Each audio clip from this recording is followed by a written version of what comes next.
Now that the 2025 college football season is over with the Indiana Hoosiers winning their first ever national championship, let's go ahead and rank the top 20 players from the 2025 college football season. It is going to start with the Heisman Trophy winner, national champion quarterback Fernando Mendoza. He had a great coach in Curt Cignetti leading the way, but at the end of it all, it was Fernando Mendoza with a Heisman moment that will withstand the test of time. Maybe it wasn't under consideration for him being voted the Heisman winner, but his play in the national championship game, diving headfirst, putting his body on the line to get his team a 2-score lead in the fourth quarter, was the moment of the entire college football season. His team went 16-0. He had 41 passing touchdowns, a total of 48 touchdowns overall on the season. He was showing qualities of a #1 overall pick, and very likely he will be the first player taken in the 2026 NFL draft, and with good reason. He's got all the leadership abilities that you want. A big arm. He's 6'5", 225 pounds, athletic, a decent enough release, and he is tough as nails. He showed in the biggest moments this season, tested by Penn State, a pick 6 against Oregon that he winds up coming back from, pulls himself off the mat, and they went on to win that game on the road. Big Ten title game with a big throw to Charlie Becker, and when it was close against Miami, he delivered in the biggest of moments. He's #1. There's no debate about that one on this list. #2, let's go ahead and put him on there. Rueben Bain Jr., the foe of Mendoza in the national title game. This was the most dominant player in college football this season, and a lot of this, with him being ranked #2, has to do with his performance in the CFP. He had 10 sacks overall on the season, with 5 of them coming in the college football playoff. He was practically unblockable in the 4 games that he played in. He had 16 tackles for loss this season and 66 quarterback pressures. His 53 hurries, that was the most in college football this year. Anybody that you ask watching this kid play will know that he is maybe the most violent player that has put film for scouts to watch coming up to this upcoming draft. And where will he be selected? Very likely one of the first 5 to 10 players taken, and that has a lot to do with his motor. He is non-stop, full speed every single play, not just good at getting after the quarterback. He can defend really strongly against the run. He was a type of player that garnered enough attention that he gave his running mate on the other side of Makeem Mesidor, who is going to be on this list in a little bit, he gave him opportunities to be freed up with one-on-ones because Bain just took up that much attention, and he delivered in a major way. Rueben Bain Jr. at #2. Let's move it on to #3, Trinidad Chambliss. Now, this might come to a surprise from people because there were certainly other quarterbacks, Heisman finalists like Julian Sayin and Diego Pavia, who are on this list, but the way that Chambliss played in the CFP and being this close to sending his team to the national title game despite not having his head coach Lane Kiffin jumping ship, going off to LSU, it was all on Chambliss's back. He came up with maybe the most improbable win of the CFP in defeating Georgia, a game that a lot of people didn't give them a chance in. He finished the season with 3,900 yards, 22 touchdowns, and 3 interceptions. Only 3 picks for a guy that was a Division II transfer. Good, strong arm, athletic ability, and you saw that with 527 rushing yards, 8 touchdowns overall. He extended plays, and he had some unbelievable moments on this season. At #3, Trinidad Chambliss. You can debate, argue that one. You can let me know down below in the comments what you think of that one, but I think his play in the biggest of games proved that he was one of the best players in the country. At #4, Jeremiah Smith, the wide receiver for the Ohio State Buckeyes. Now, this one might also be a bit high in some people's opinion, and I get that because Smith, he didn't win a college football playoff game this year. wasn't a Heisman finalist, didn't even win the Bolitnikoff Award. That went to Makai Lemon, but I don't think that anyone is being honest with themselves that they don't truly believe that this guy is the most talented player. He's going to be the first wide receiver taken in the 2027 NFL draft. Might be the first player taken in that draft. 1,243 yards and 12 touchdowns, but what really stood out were the biggest games against the two teams that played for a national championship. Against Indiana, who won it all, he had 144 yards, and in the quarterfinal, 157 yards and a touchdown against Miami. He was arguably the best player on the field. Now, there was Mendoza, there was Rueben, Bain, a lot of really talented players, and he was shining as bright as any of them in those moments.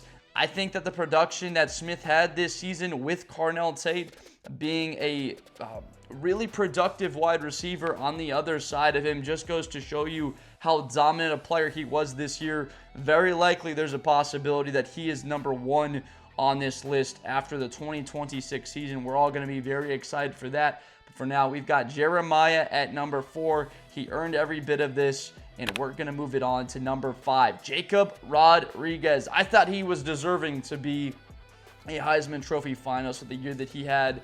Didn't quite get the credit I believe was deserved because of the conference that he played in the Big 12. It's not exactly known for the highest quality of talent. That's all going to be towards the SEC and the Big 10, where all the national championships typically come from, with the only team in recent memory winning one outside of the Big 10 or the SEC being the Clemson Tigers with Dabo. But Jacob Rodriguez, Bednarik Award, Butkus, Nagurski Award. What does this all mean?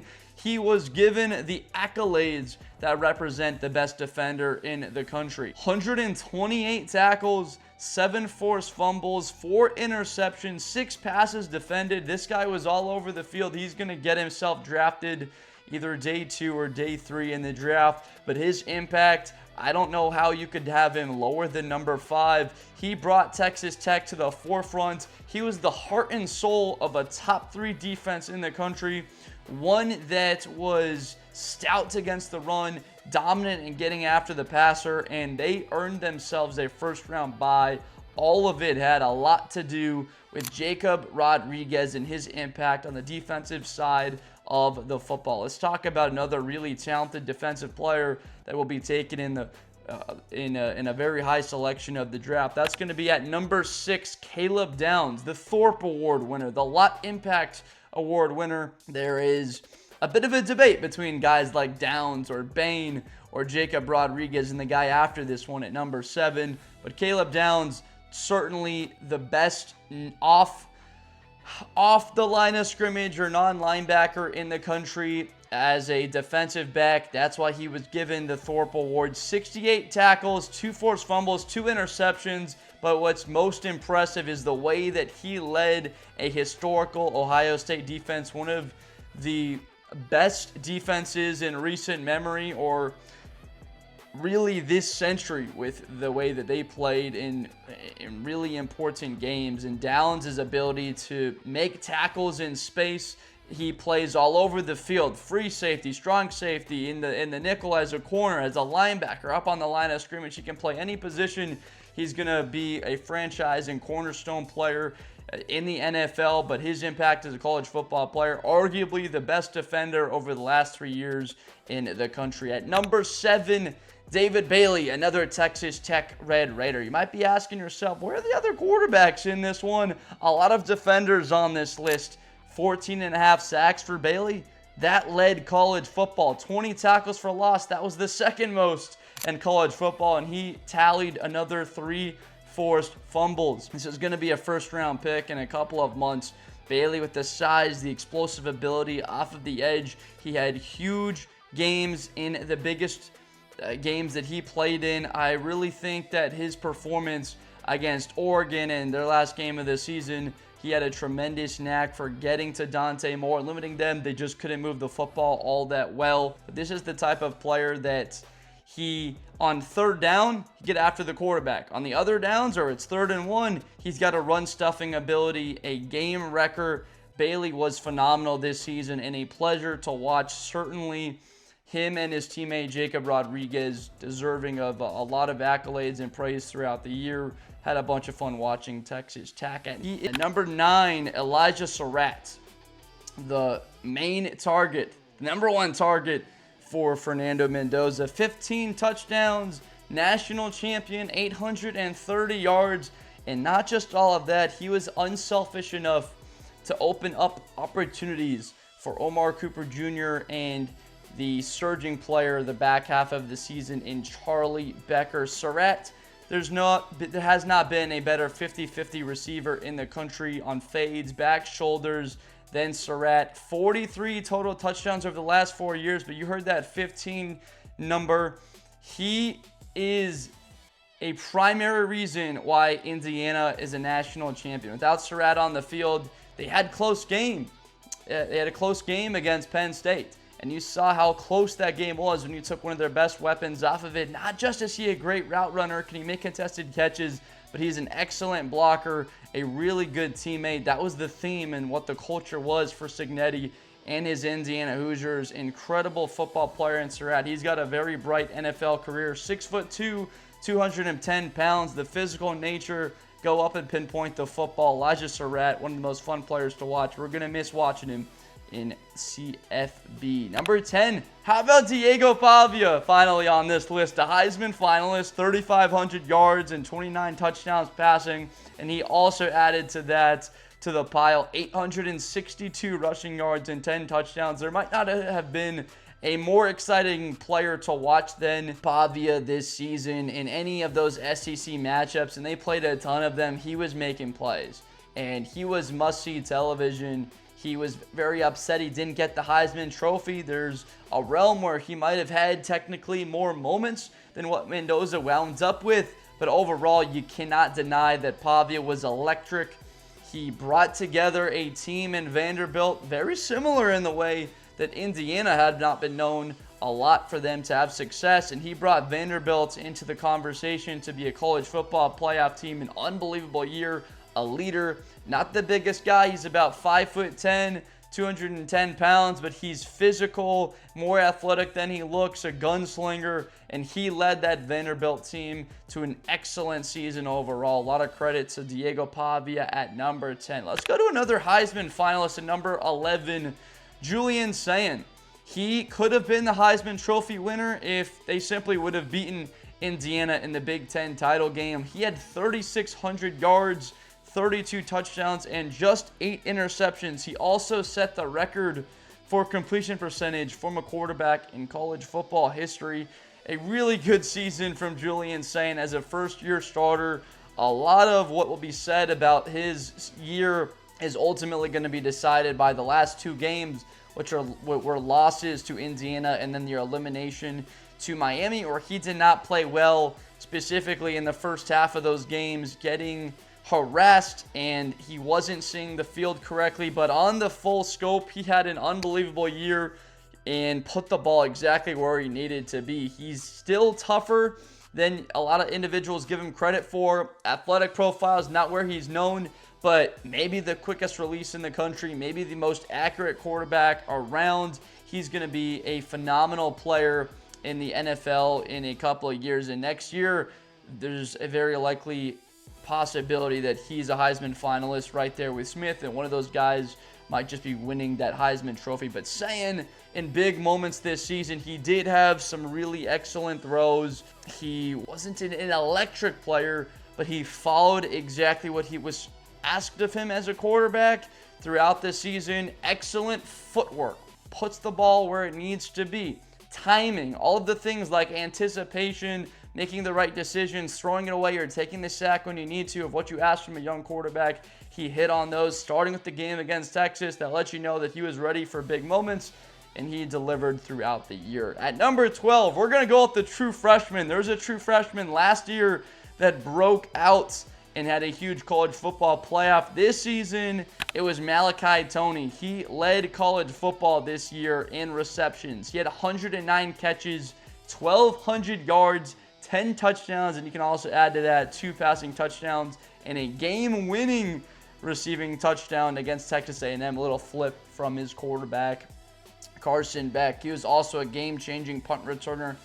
He may have been the most electric player out on the receiving end of things.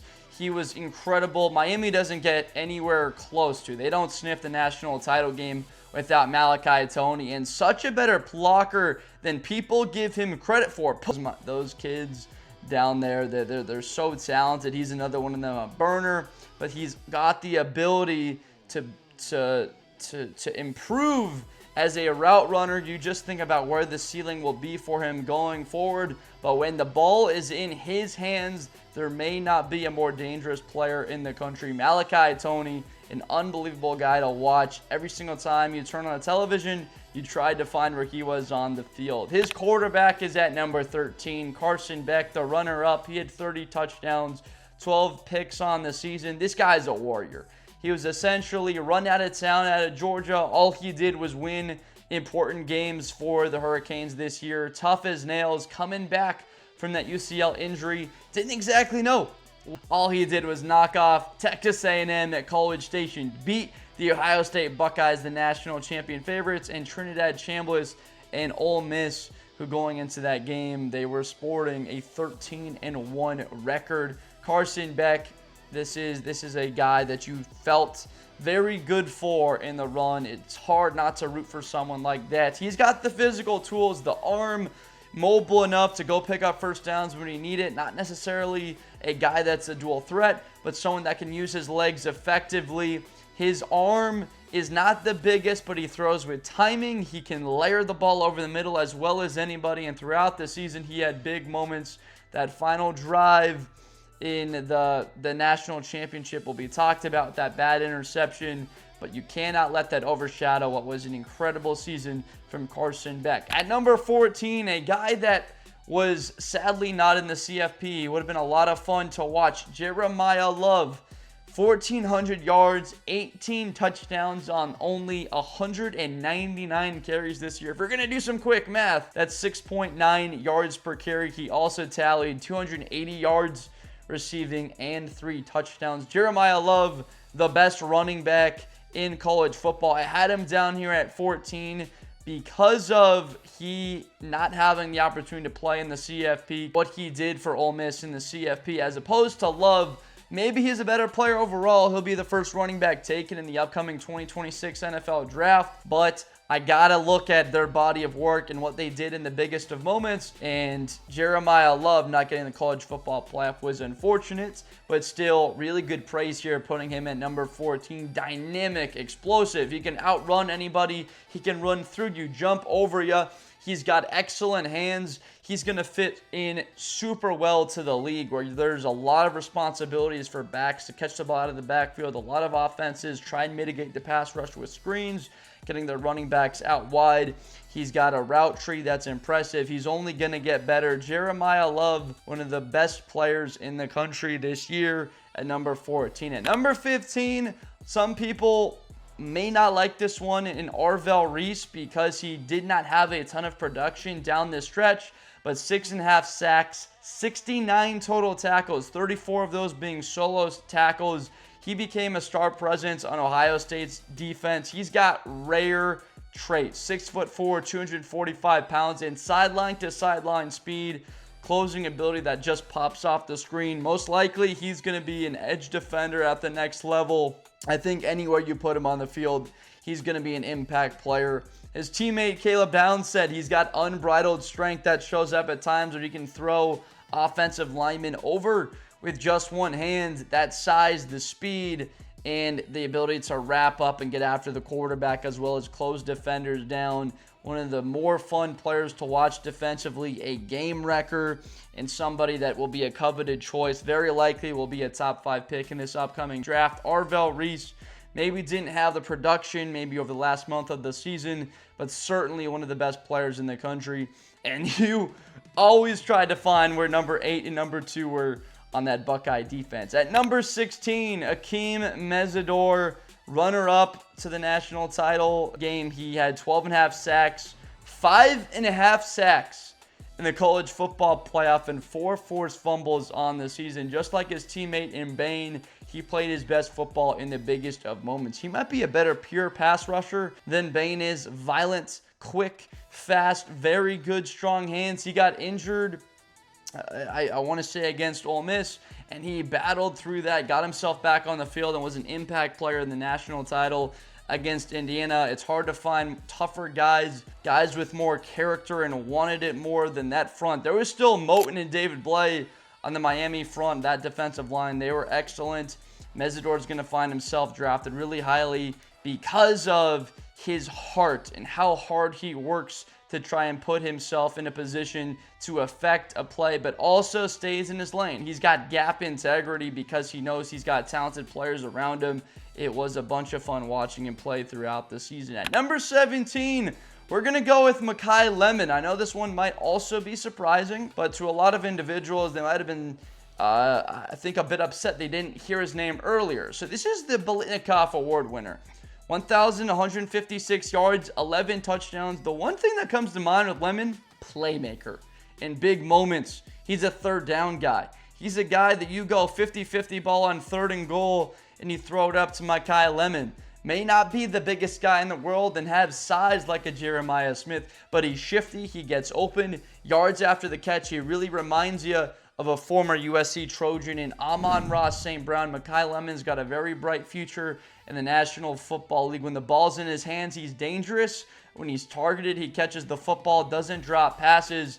He was unreal for USC this year and a huge part of why they were close to making their first college football playoff. Congrats to the Blitz Award winner. He's going to be a first-round pick in this upcoming draft. At number 18, Cassius Howell, who led the SEC in sacks. 11.5 sacks, 15 tackles for loss. This was the best pass rusher in the conference. The scouts are going to talk about his arm length, and I am just going to talk about production. Traits is what this guy has in getting to the quarterback. He's fast. He's strong enough.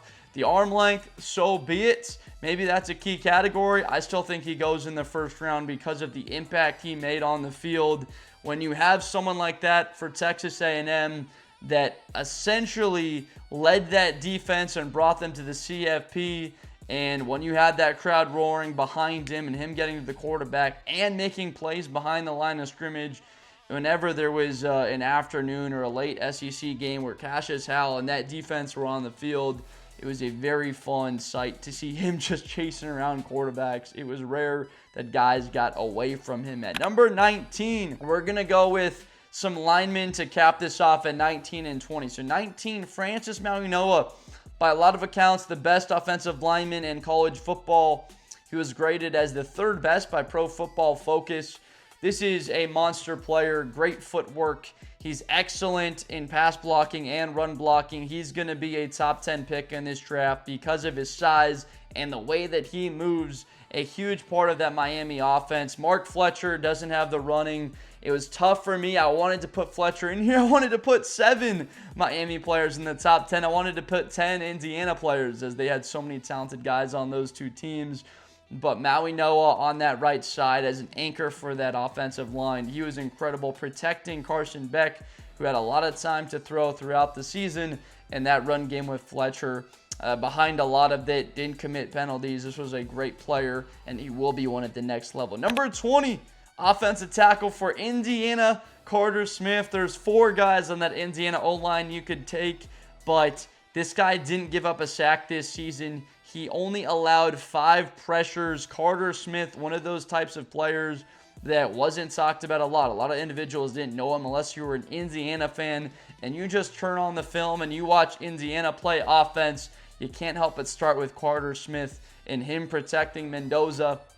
Without him, Mendoza's probably not a Heisman winner, and the national championship doesn't seem as likely without a player like that on their offensive line. I also want to mention a couple of honorable mention guys. Elijah Hardy for Indiana and D'Angelo Pons. Again, like I mentioned, there's only 20 players on this list. We could talk for 8 hours about great college football players this season. There's a lot of them that I unfortunately had to leave off this list, but Hardy, 8 sacks, 15 tackles for loss, 103 tackles, 5 passes defended, an awesome player on Indiana's defense, one of the best in the country.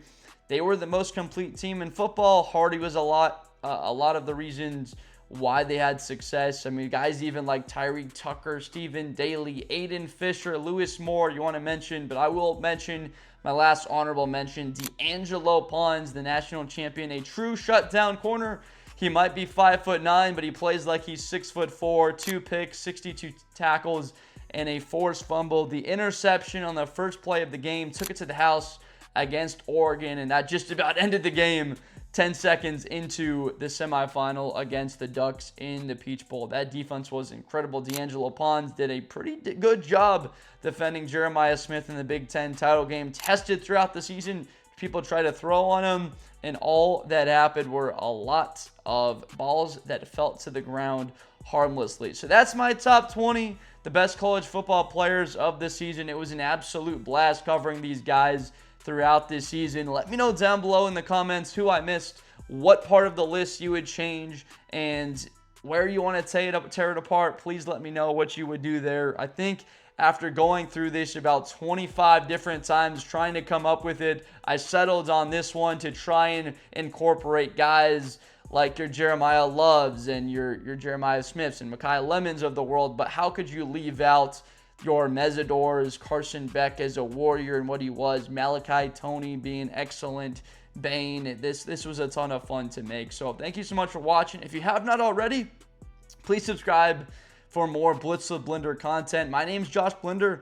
I make NFL and college football content daily. We're going to be going through a heck of a lot of different fun rankings, breakdowns heading into this NFL draft. It's the most fun for me because I am diehard NFL and college. I do both just as much. A lot of people try and focus on one. I'm so passionate about both that when we get this intersection for what will be the next 3 months leading up to the NFL draft, that's the crossover where the college and the NFL fans sort of come together and they hash things out and they talk about the best prospects and what their team needs, and the college fans talking about their guys and what they could provide to a jolt to a roster and positions of need at the next level for the NFL. So that's where it's a lot of fun for me. So if you're into that type of content and you're ready for it, hit that subscribe button. It's free.